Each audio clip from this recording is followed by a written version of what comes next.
Welcome again to this month's WRAP meeting. We are so pleased to have some special guests that are going to be presenting. We will be hearing from the two people from IBHS, Alistair and Anne. And before we get to their presentation, some of you will remember we heard from Daniel Gorham in the past. He's no longer with IBHS, but he did a lot of the important work that led up to the Wildfire Prepared Home launch, as well as I know we have Stephen Hawks with us. Stephen, I think, are you also on the IBHS team? You can unmute for a second if you want to. Yeah, hi, Amy. Yes, I am. Well, hi, thank you so much. I know you've been doing groundbreaking work in this subject area now for many years. So thanks so much for being with us. And before we get to Alistair and Anne, I asked Michael Peterson from CDI to give us a little update on where the department is with the rate filings that the regulations require. So just one little housekeeping matter before we hear from Mike and then Alistair and Anne.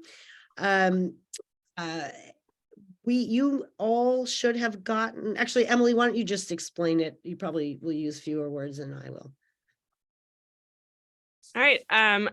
We sent with the last few agendas a link to our wildfire mitigation action survey. And I just want to make sure I'll drop it in the chat again and you'll see it in another email. But I just wanted to make sure everyone knows that what we're doing is we're collecting information from different entities, different organizations on the mitigation action checklist. So basically we have the standards, we know what people should do, and then we're gathering information so that we can put out guidance through our WRAP Resource Center on how to tackle this, really, right? So we're asking questions about how much does this cost? Can the homeowner do it themselves? And obviously, you know, different people have different skills and needs, but we want to separate those from the ones that really need to hire someone.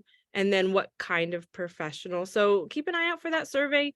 We're not going to be publishing your specific name and your specific organization with what you said. It's just the general overall information we want so that we can distill it as we did with the mitigation action steps themselves, distill it and keep the working group going forward. So thank you to the dozen or so people who filled it out, and we look forward to getting more input so that we can plug it into the WRAP Resource Center. So thank you, Amy.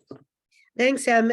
And you know, when I looked at the data that we got so far, and mostly what I was looking for, you know, I tend to kind of go to the bottom line, like what is it going to cost to do the things that people need to do in order to have their home qualify for a designation of some higher level of resiliency to wildfires.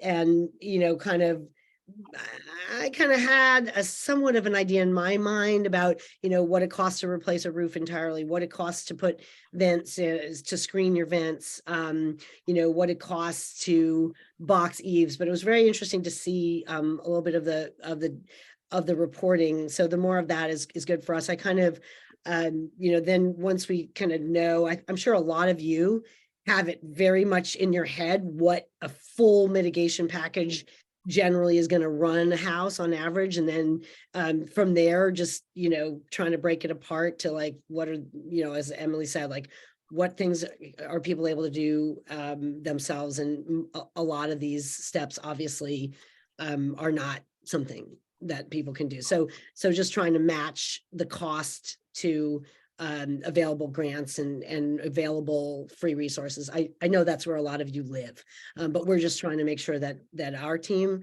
has a pretty good beat on that. So that said, Michael, Mike Peterson, thank you so much for being with us. Everybody's kind of, you know, obviously we're all waiting to see, you know, how insurers are they overwhelming you? Are they are we on track to towards the, was it April 12th filing deadline for the revised rating plans? Is that what it is? Yeah, that's correct, Amy. Okay. So yeah, if you could just sort of give us a general sense of, as we discussed. Yeah, absolutely. Hi, everyone. Good to see you all again. And thanks again for having me. My name is Mike Peterson. I work at the California Department of Insurance as the Climate and Sustainability Deputy.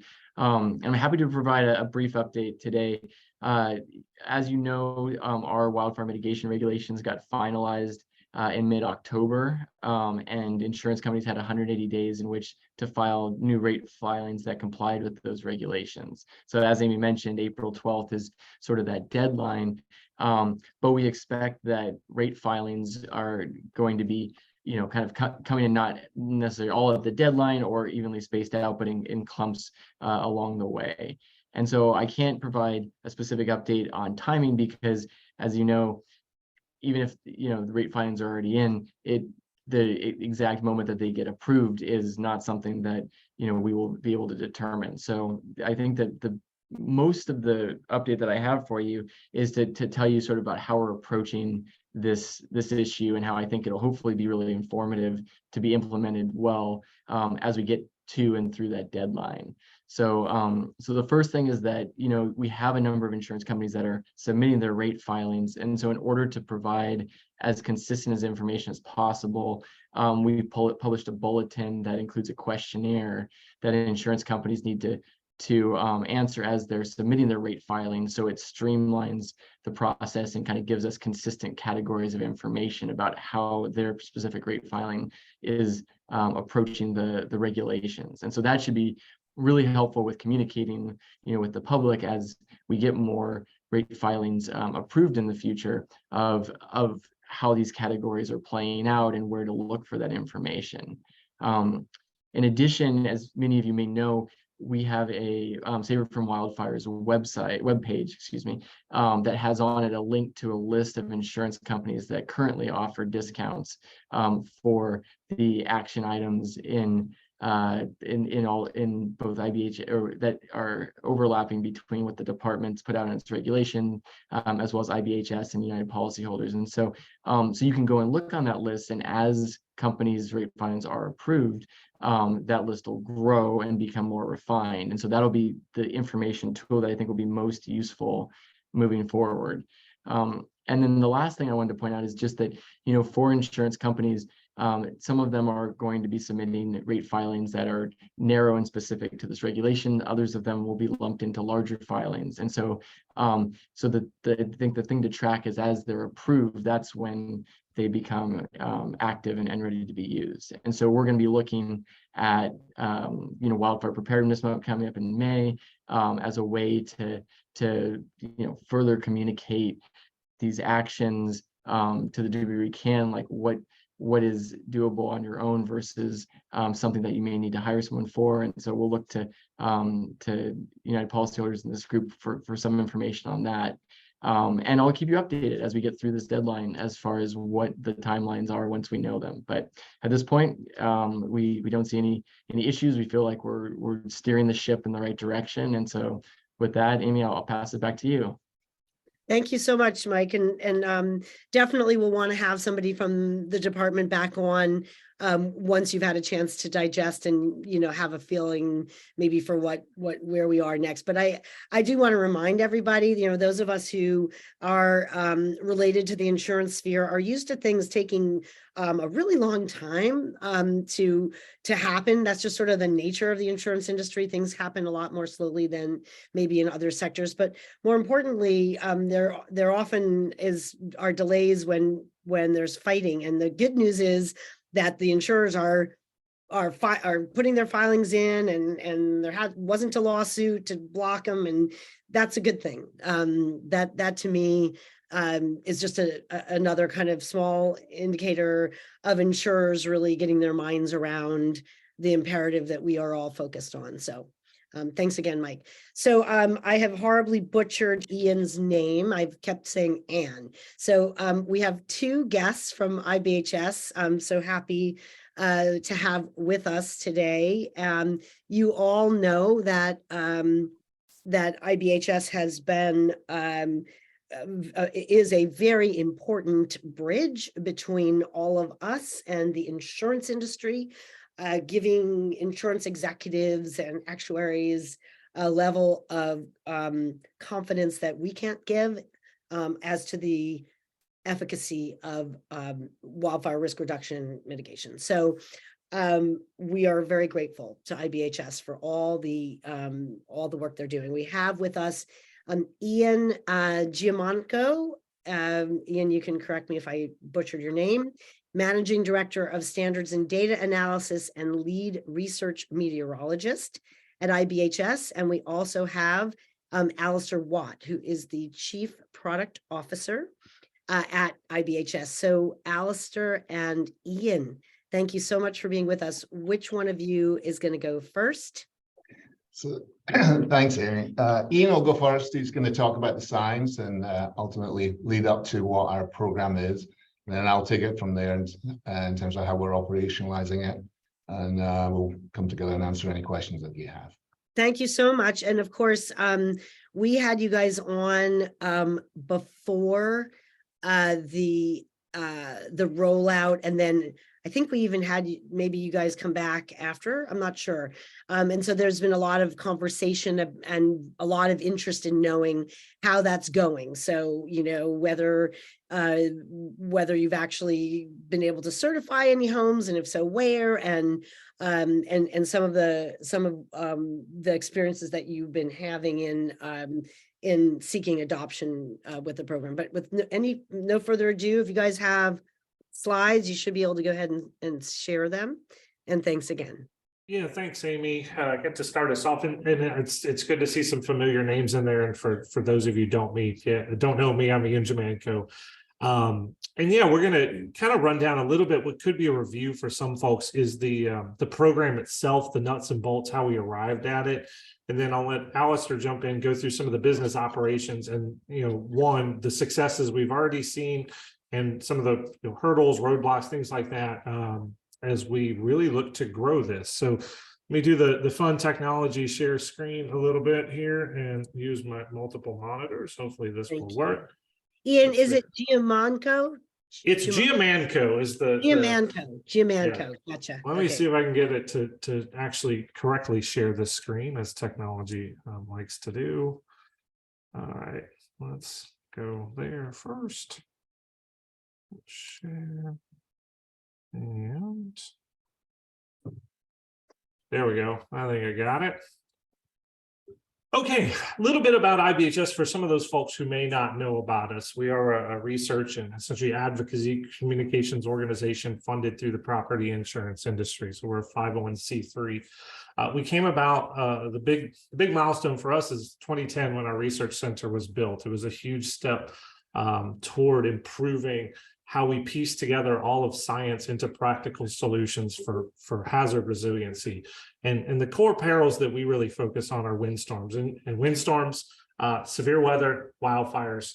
That's all kind of baked in there. If you look at windstorms, hail, and wildfire all together, that's what we're focused on. We don't do earthquake. That's a question we often get quite regularly. And most of that happens to be because there are plenty of full-scale shake tables across the United States. This was a key place where we felt of those core perils we could really attack and fill a scientific gap in our knowledge. So that's just a little bit about us. You get to see some of the really cool video and footage of the things we do at our research center. And I would encourage anybody, if you ever get the chance to come see us in South Carolina, please do. Just reach out and ask. It's a really unique place. It's one of a few big full-scale test facilities in the world that can do some of this full building systems type work. And it's been a wonderful ride. I've been with IBHS now for almost 12 years, beginning as a research scientist and then moving into my current role. One of the reasons why we exist really is this statement right here. We always love to talk about it, but it's the real deal. We know all of these events, these natural hazards cause damage, they disrupt people's lives, and they displace people. They affect communities, and we want that cycle to stop. I know I'm preaching to the choir, and it's always good to do that, but you will not meet, I always say this about our staff, we're one of the most passionate groups of people I've been around for doing this, and I know I'm talking to people who feel the same way. So We always like to showcase this, but it's the why we exist. A little bit of more information of folks that you may not quite realize what we do and how we serve the insurance industry as a whole. Really is to provide science-based information to our members so they can take it into account, make better business decisions, operationalize the work. There's the elements of taking things into building codes, all of that. From an insurance perspective, it's how we underwrite, how we understand damage. That's the claims aspect, the policy implications. I mentioned building codes, the pricing elements. How do you take sound science, move them over to those elements? That's where we come in. We're just there as a guide for our membership to provide that kind of science-based information too, so they can make the decisions they need to, and have good science behind it, or fill gaps that in our understanding of say a given peril or a type of building system that we don't know much about yet. That's really the role we play for the industry. Everybody's probably heard, I mean, we touch all sorts of things, and it's one of the most favorite things about my job is to be able to hit not only building codes, policy. I was talking to the National Weather Service this morning, folks like you guys on wildfire mitigation. I get to do all that in a given day, and that's really neat. From a membership perspective, we are solely funded. Our operating budget is funded through our members. The model is exactly the same as the Insurance Institute for Highway Safety, same deal.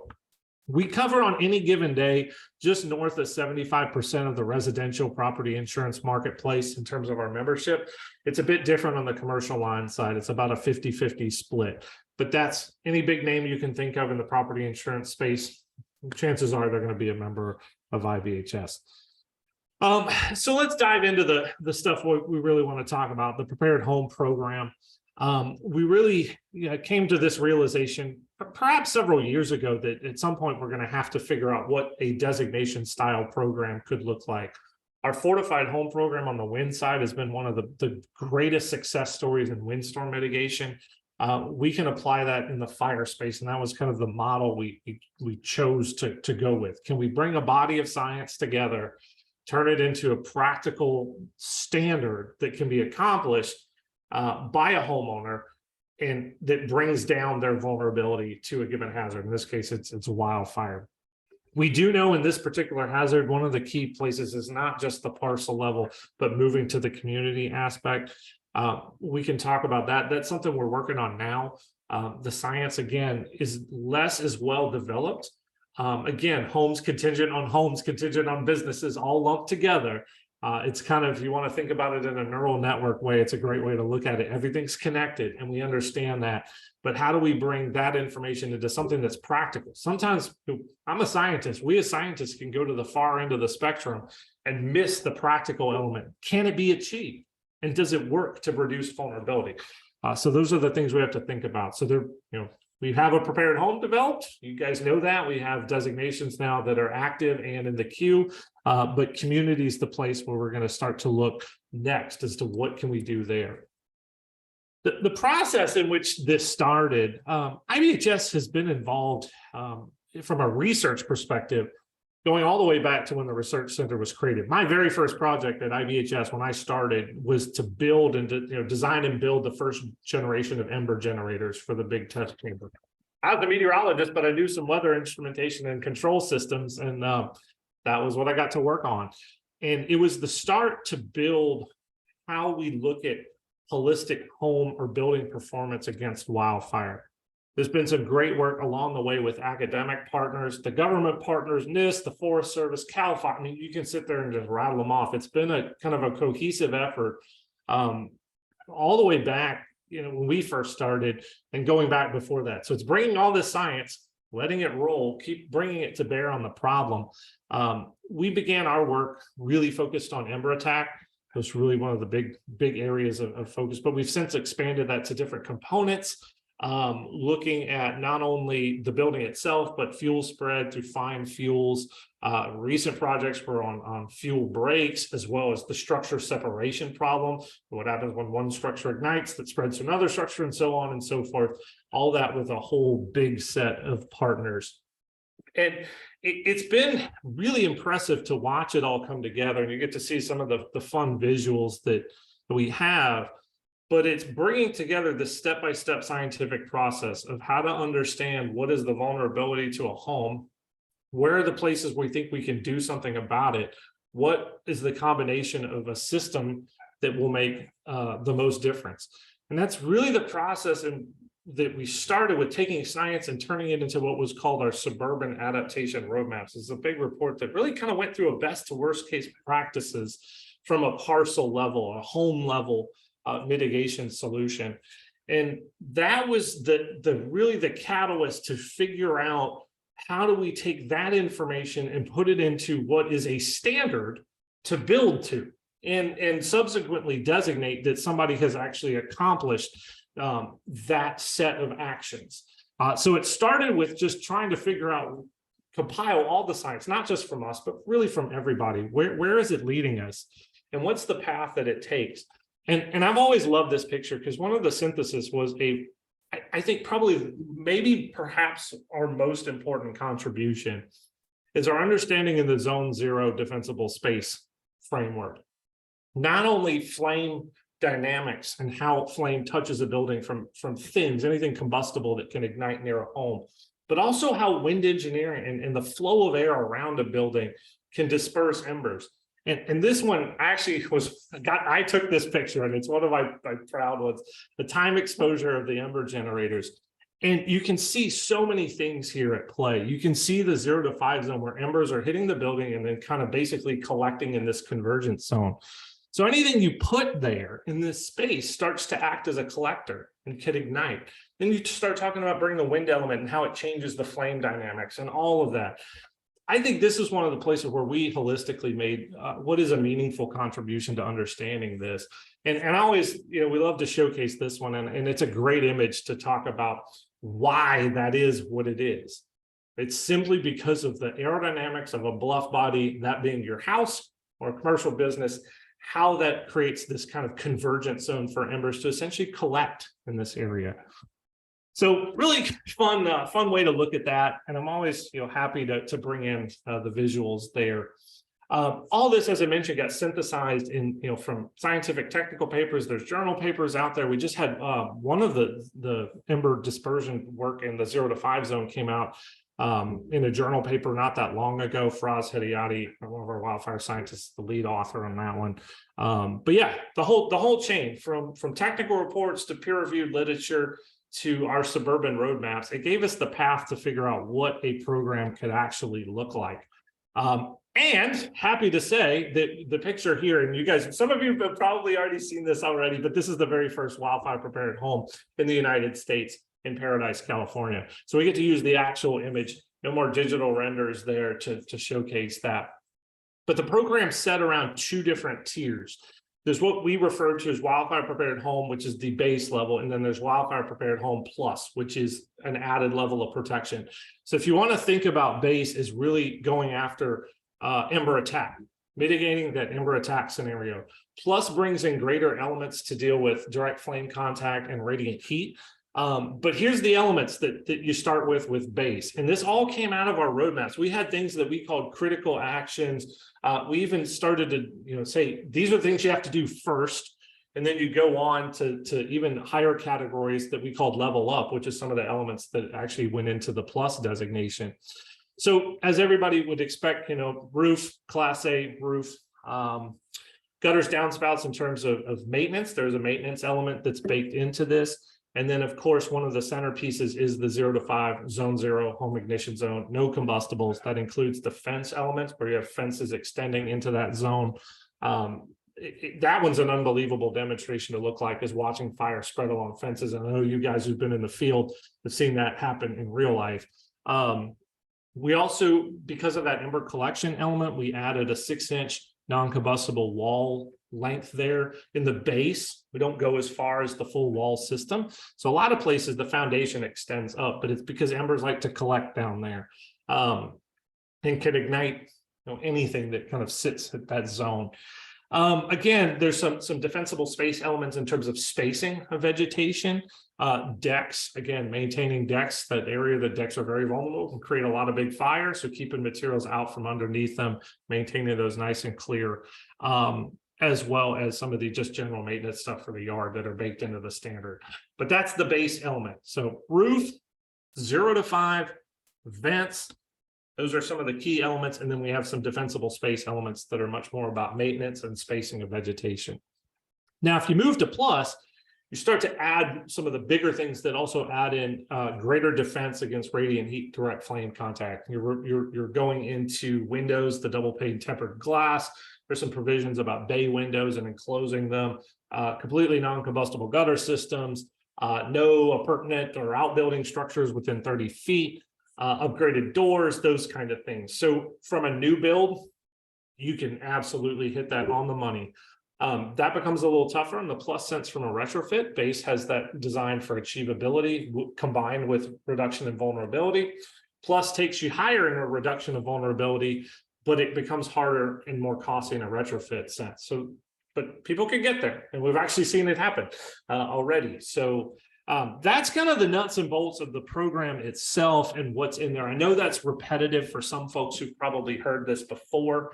I know this has an animation. I'm going to turn it over to Alistair to go through the business operations side, and then we'll come back and we can have some discussion and talk about some questions that folks may have. So I will send it over to Alistair. I'll drive for you, and we can keep going.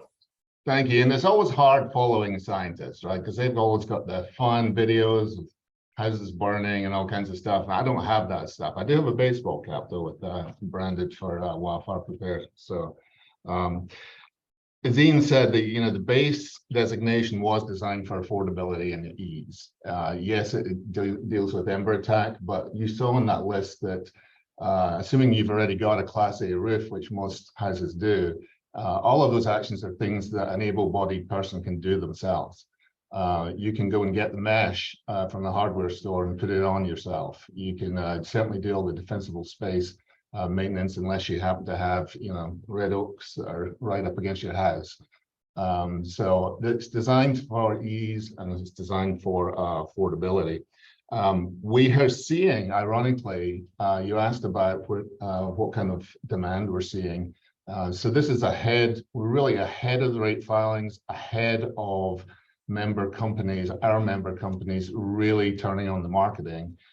So we're kind of seeing two things. We're seeing zealots who you might have seen recently on Channel 3 Sacramento. There's Gary Ledbetter. He was achieved our first ever plus level designation. He passed first time. He's an engineer. He is a passionate guy. And if you get a chance to Google him and look at that interview, Gary Ledbetter in Paradise, it's well worth a watch. We're not seeing many of the base level applications at this point. We're seeing mostly plus. And I think that's for partly because of the zealots and partly because people are struggling with accessibility of insurance. And so we will get greater understanding in the WUI of the base level designation, and we'll know what kind of incentives are behind that hopefully in short order, right, Mike? So I want to go through the designation process. I'll talk a little bit more as we go through it about where we're seeing some of the traction and pick up across the state and some of the issues that we're addressing along the way. So we have an initial process. All of our members love third-party verification. That's you talk to anyone that supports the Fortified program for wind, and they will tell you that what they value the most from IBHS is the third-party verification that the mitigation actions have actually been done to a level that's acceptable. And then there's an ongoing process. Vegetation grows. People buy things and leave them in their backyard. So we need to make sure that we're maintaining that space going on. So Ian, if you take us into the initial process, please. So the first step is a homeowner guide. As of this week, I can't give you all the details, but there's one of the large carriers. Every one of their agents now has in their hands the homeowner guide, and today we received 5 applications for plus level designation from those agents. So I think we're going to start to see more of that. It's a step-by-step guide. and there's a quiz in there. So even if you have to determine your eligibility, this is a mandatory step. So you could go through and check yes for everything if you wanted to, but the intent is that you're learning all the things that need to be done. Along with it, there are videos and things like that that explain the why behind why you need to take these steps. And if you answer yes to everything, then you can go on and you can apply for the designation. So again, you go through basic eligibility, the roof cover, building features, and then our defensible space. 41 questions. We do also ask for the plus level. We do inspect for the plus level, even if you don't actually qualify for it. So you'll get a result at the end, and then you would apply. The fee is $125, which is basically offsetting the cost of doing a physical inspection and doing quality assurance and some of our other costs. So it's an on-site inspection.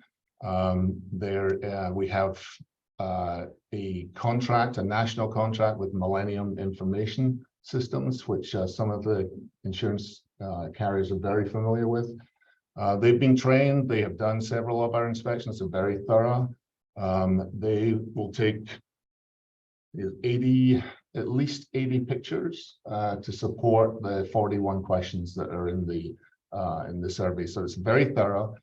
They will do 3 layers of quality assurance within their organization before they release the report through the API to us. And then we will do another layer of quality assurance on top of it, just to make sure that they've done their job properly. Over time, we'll apply a skill-based scoring system so that, you know, the inspectors that we know and love that do a great job, we won't need to look at every single one of their recommendations.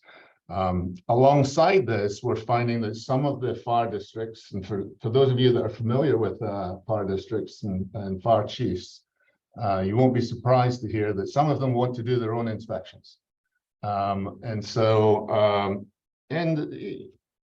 They have a good understanding in some counties and some fire safe counties of defensible space.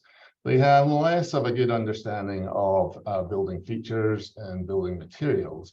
So we've developed some training. There's a 4-hour training program that we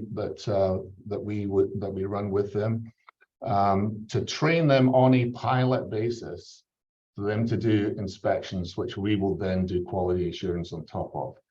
And if we get the predictability and the quality that we're looking for, then we'll continue. And they know that the pilot is a test to see if they can do it. And the counties that I can tell you about that are doing a pretty good job is Marin County. So Mark Brown, good to see you smiling there, Amy. Yes, we had Mark speak, and Chief Tyler is here with us as well. Okay, Bill's there, good. So they're doing a great job in okay. Now I will say that you know, Marin is a lot of the construction is pre-7A, and there is a lot of fuel in Marin County. So we're having to work extra hard to find houses that that can achieve a plus level designation.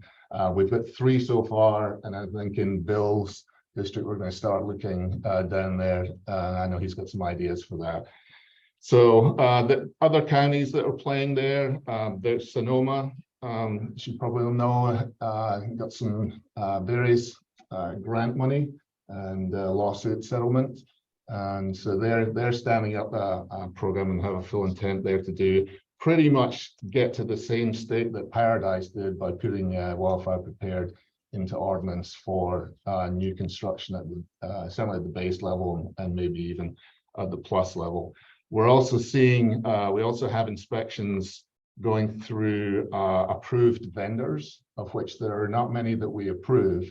But there is one, for those of you that spend time on TED Talks or are aware of some colorful personalities, you may know O.P. Alvarez. His company, Allied Defense, is one of our vendors that we're on a pilot trial with for 90 days. He's down in LA out to San Bernardino. He's not doing many inspections out there right now underneath all that snow, but if he gets, I have a high expectation that he will he will become an approved vendor and be able to work with some of the larger properties that require more large-scale defensible space. So that's the designation process. Ian, if you move on, please. And then, as I mentioned, there's an annual landscape review, which is basically, we're working right now through the technology for this. At a minimum, it'll be something like an app where photographs will get taken and we'll inspect the photographs. We are hoping, we're very optimistic about a nascent technology provider who will be going public next week, that has developed some AI and has the training data sets, which is so unusual, that they can detect things like open eaves, they can detect siding type, they can detect, in some cases, whether there's appropriately sized screen in there. So they're following our standard as they build out their platform, and they can ingest new photographs. So while they scrape photographs from all public sources, including MLS and other things, to and Google Street View and all those things, and supplement it with satellite imagery, if it's just not recent enough, we can have a homeowner take some pictures, and we can then get them ingested into the artificial intelligence for real-time assessment. So I'm excited about that because it not only is going to be able to ensure that we are doing what we need to do from a defensible space perspective, but it's also going to check if there have been any changes on the building that we need to be aware of that might not have otherwise been disclosed absent an inspection. So annual landscape review for 2 years. At the end of the 3rd year, we go into a redesignation process. We may, which is essentially starting over, we may extend that to 5 years once we get if we get comfortable with that. It really comes down to how well people play the game with us over that 3-year period, and whether we have unacceptable problems along the way. So with that, Ian, we built out our technology platform to support member companies. They can either go behind our paywall and search an address, and it'll tell them the status if they have a designation when it expires. There's also an API built out too, which we're about to release to our members, which will allow them to do it on a more automated basis. And then we're working on a batch update. So some of our larger members will probably want to do a quarterly bump their book up against our database to see, make sure they haven't missed anything. Okay. Ian? Yeah, I can jump in. So a little bit more on the mitigation rating plans and some of the risk models that are kind of starting to take this up. One of our kind of thinking back over kind of history, one of the larger challenges we had with our Fortified program was quickly trying to get them integrated into all the catastrophe modeling framework and everybody who's doing everything in terms of risk assessment. So we've been really proactive with trying to short circuit that, basically, is to be trying to give as many people who need the tools to understand the program and the elements of it and the scientific information behind it to be able to spin this up faster. So we're trying to take lessons learned that we saw back in the days of Fortified to short circuit some of the time it took to get some of these done. So you have all the legislative, all of it. I'll just leave it at that. It's all at play here. That we now sit right squarely in the middle of to do this. So we have the rating plans, all the things that are required under the Department of Insurance, all that, how that plays, all that. And we have our program within it. So here's how everything shakes out and squares away in terms of the combo between prepared home and the CDI rigs.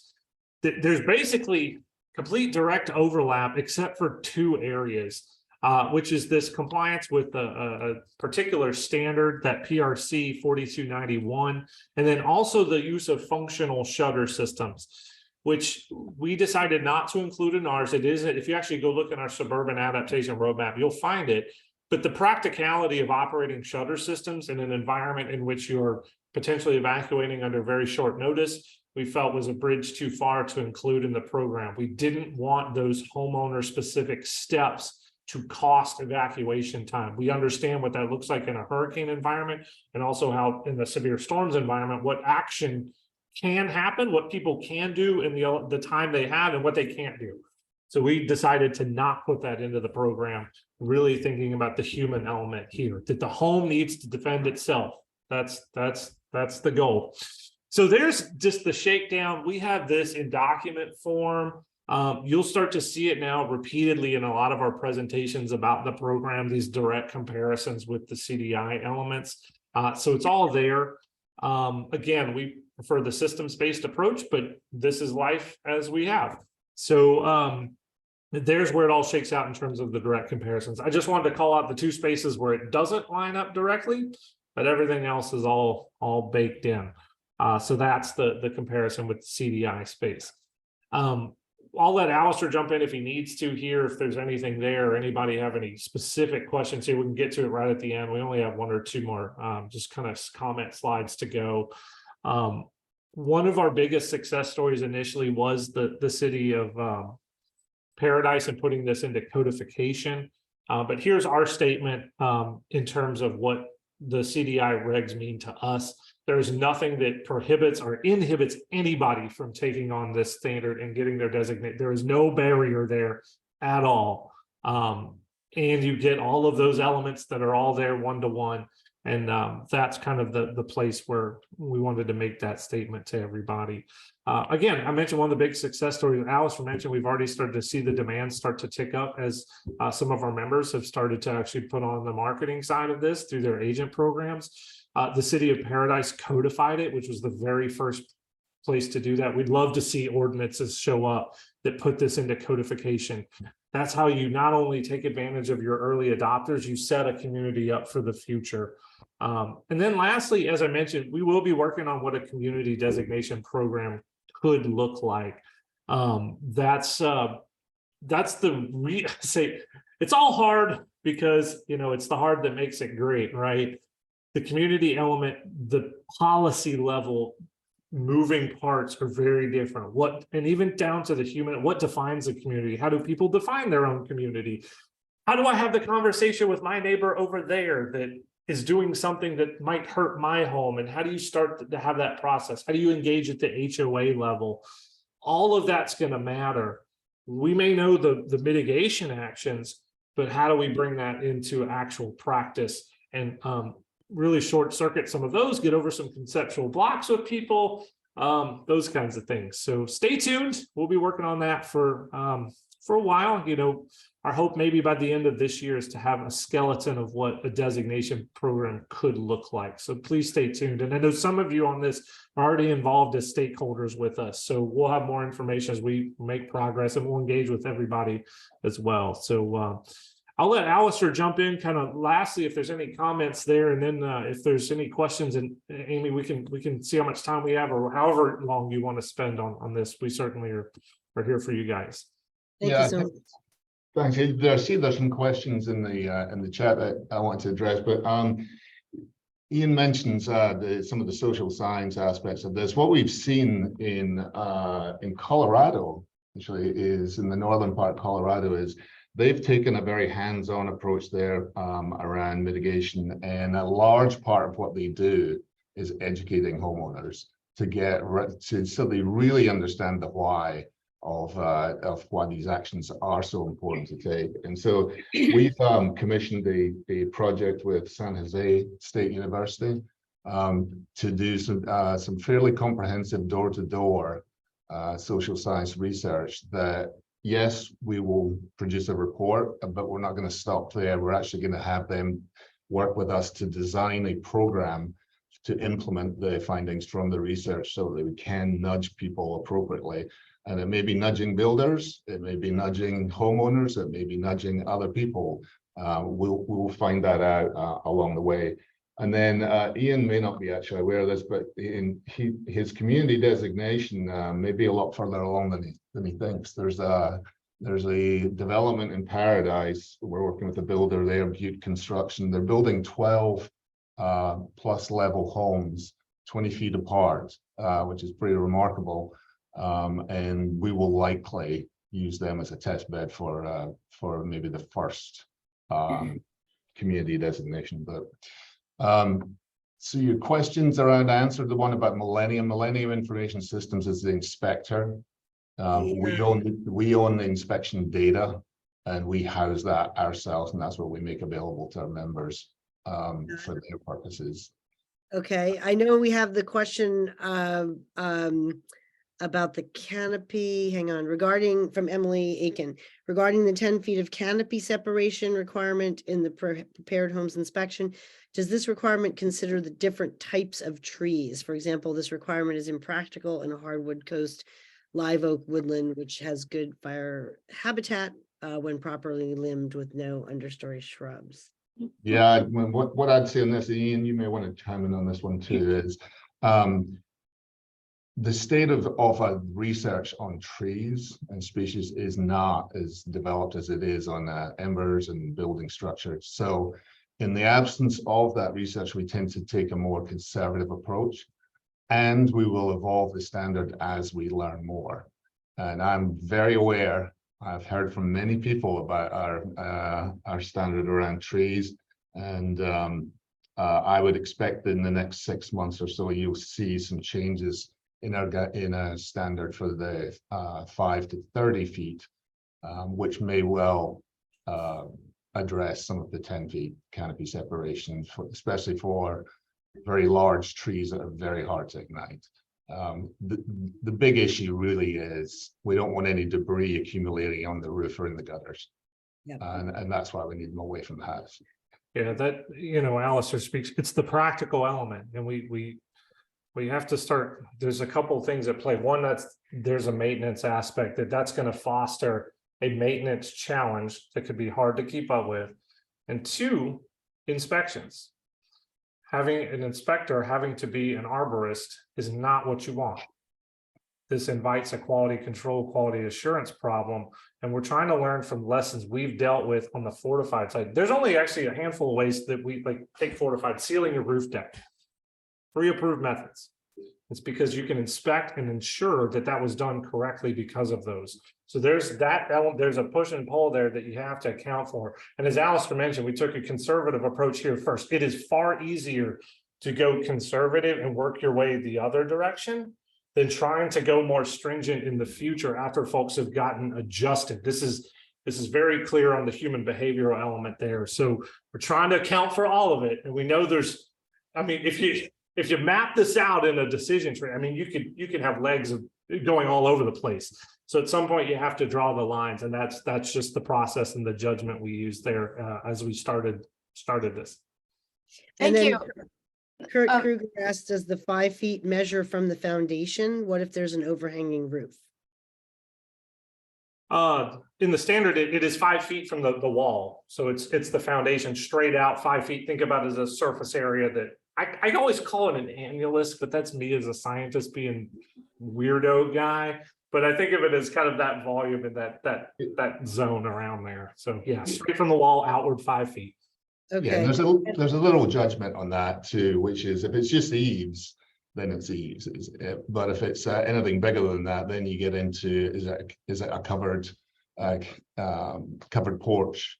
Yeah. In which case it needs its own defensible space around it at 5 feet. So Right. And that kind of gets to one of the challenges we face. I think you go at any standard, and the building code world is a great example where you have this idealized view of construction practices, and then you run into the real world, right?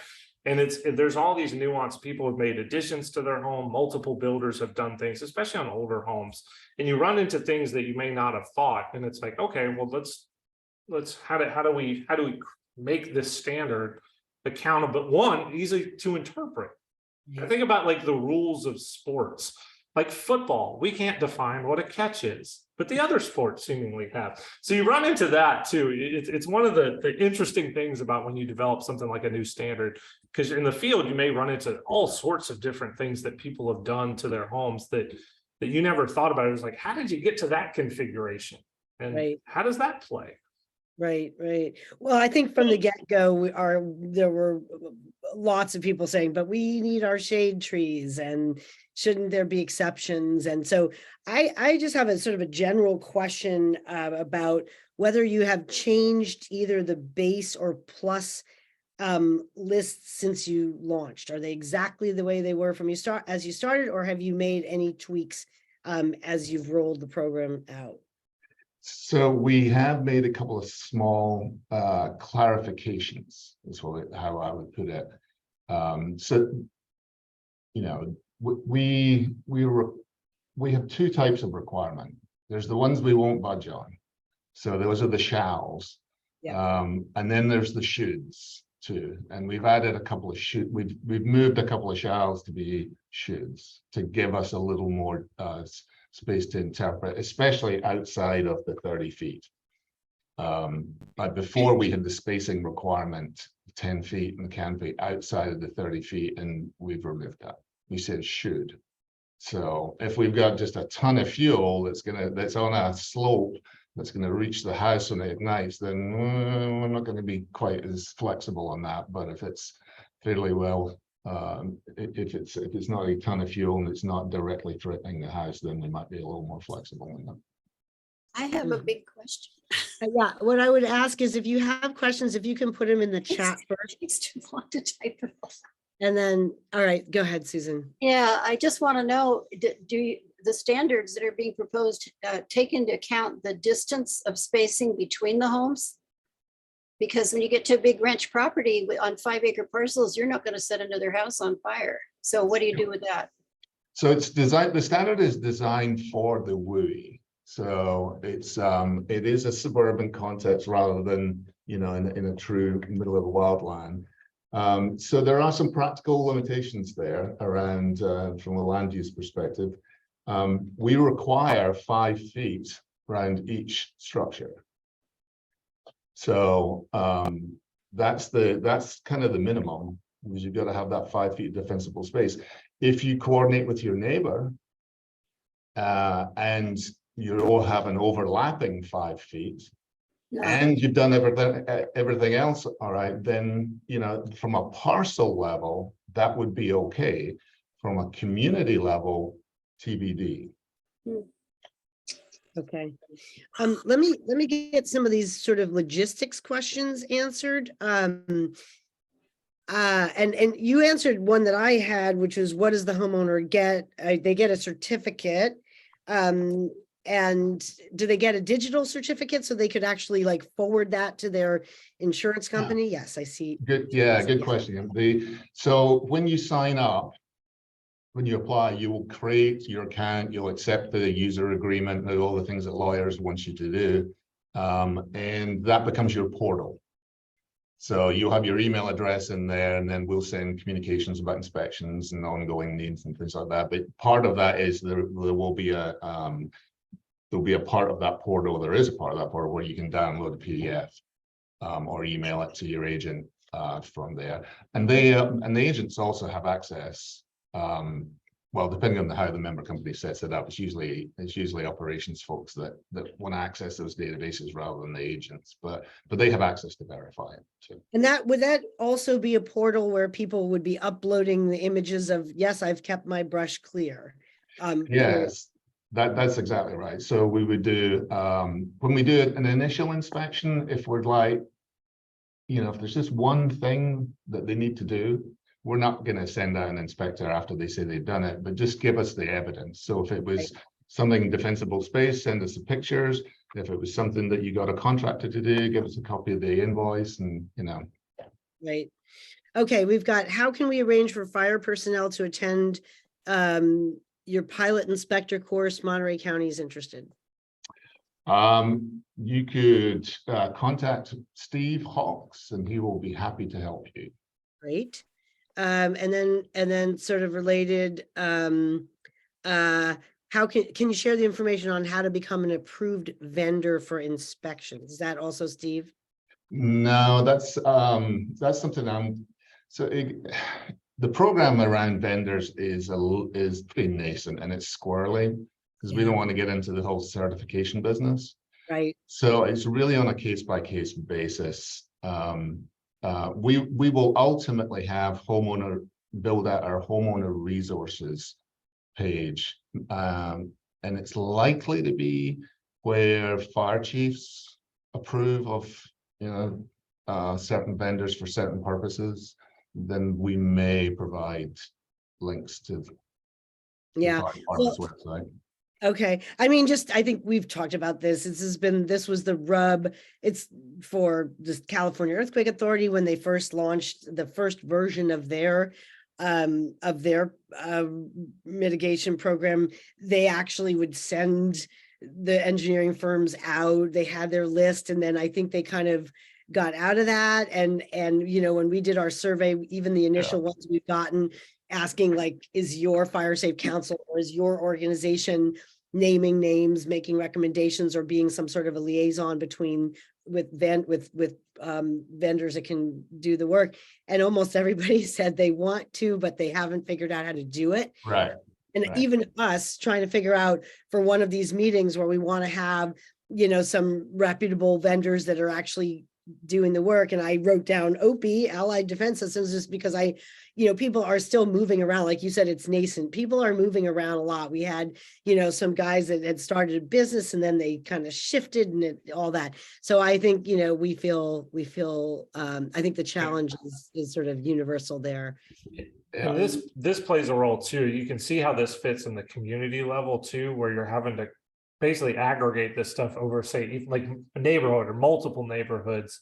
Yeah. So I think at some point, one of the big pieces is, can we take what we've learned here, develop a standard for the inspection data, and then somehow start to level the bar, which could help. It's not going to solve, to be honest, it's not solving all of it, but it's going to help at least set what is the minimum in which you have to achieve from an inspection. I think we know that down the road, this is going to look very different, but I think to Alistair's point, for us, and for those of you who know IBHS, we are not a big organization, so we could run ourselves into something that basically overconsumes us, and then now it's useless, and we can't let that happen too. So Right. Well, I mean, do you think that we need standards for mitigation vendors?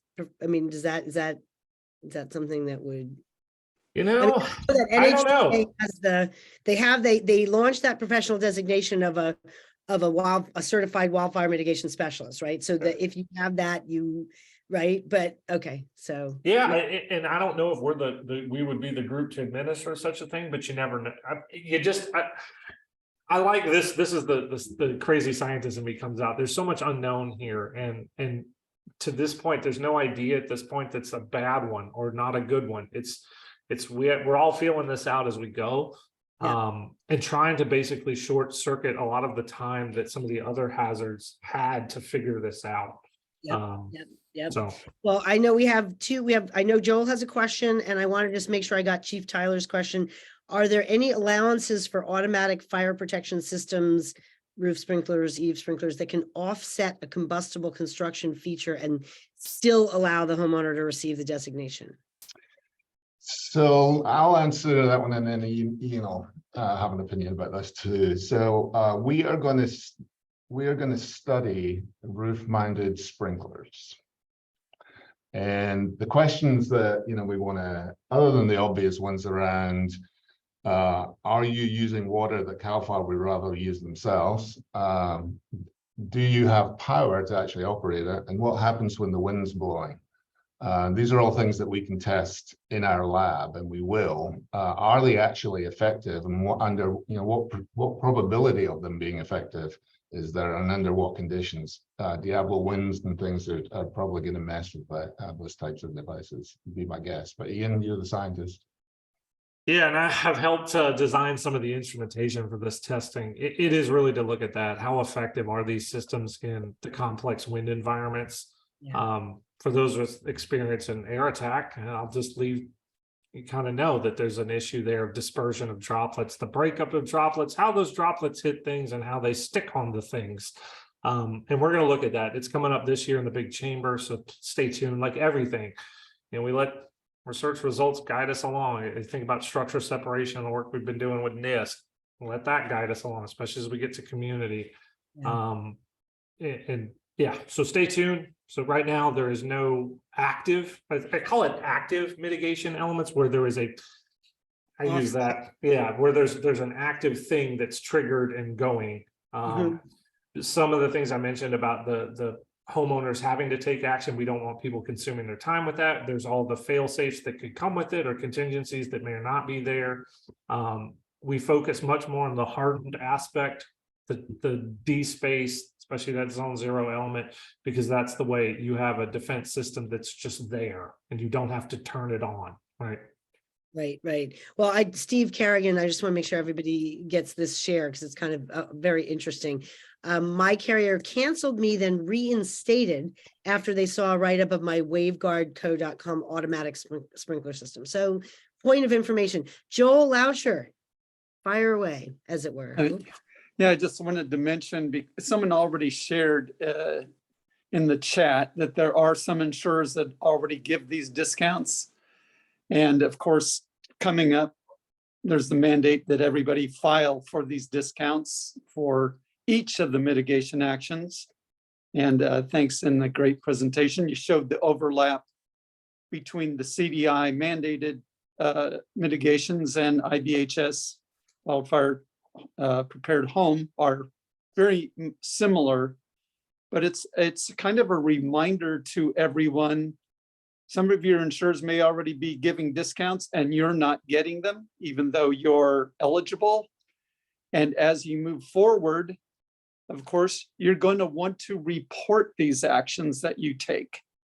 We find most people never look at their renewal policies with their insurer.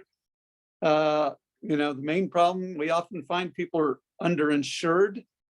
But here is a new issue that if you're just paying your renewal and not looking, then you are forgetting to report mitigation actions you may already have at your home that were introduced after your home first submitted an application, after you first went with that insurer, or going forward, steps you take that now are relevant.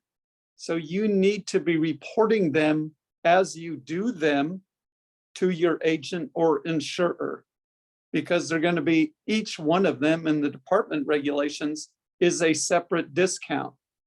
So if you do this work in October, right, you put in the vents and your renewal doesn't take place till the following March, you can call your agent and they should actually adjust your premium from that point forward. But you certainly want to do it at renewal, but you really should be reporting all of these actions individually and collectively to your insurer and not just paying your renewal premium. It's even more important now than ever to really engage with your coverage and make sure you're up to date because it's in your favor. Thank you, Joel. Great point. And to our presenters, Ian and Alistair, really great information. So interesting to see how far we've come. You didn't start doing this research until 2011, and here we are. And I mean, it's really interesting, kind of in contrast to where the insurers have started from not that long ago, and you've really helped to bring a lot of, I hope, a lot of decision makers around in the industry. So thank you for that. You can see just hearing what Joel just said, that this whole initiative started because it's very hard to get people to spend time and money doing things if they feel like they're still going to get dropped and their premium's still going to go up. Yeah. So this was our way of trying to, tackle that as constructively as we can, is to, all continue to advance the collective state of information and knowledge and understanding. So thank you so much, both of you and to your team. And thank you, Mike, if you're still with us, for everything that that the Department of Insurance folks are doing, and everybody who was here. If you, there's been some good comments in the chat. We were not able to get to all of the questions, although I think we got to most of the straightforward kind of technical ones as opposed to kind of the policy discussions. We look forward to having you guys back again. Our next wrap meeting will be, Emily, is it April 11th? That's right, April 11th. So if you can mark your calendars, we'll get a notice out. We're still working on figuring out who will be speaking, but we are making lots of progress on the RAP Resource Center. And I know we'll be sharing some updates with you there from Chris and Samantha. So with that, I think we are past the hour, but it's just a great turnout today. I'm just super psyched. And really, really grateful for all the work that everybody who's dialed in today is doing in their communities or in the industry in some way. So keep up the great work, everyone, and we'll see you April 11th. And you know where we are if you want to reach out to team up. So Alistair and Ian, thanks again. Thank you for your partnership, and thank you to everyone that attended.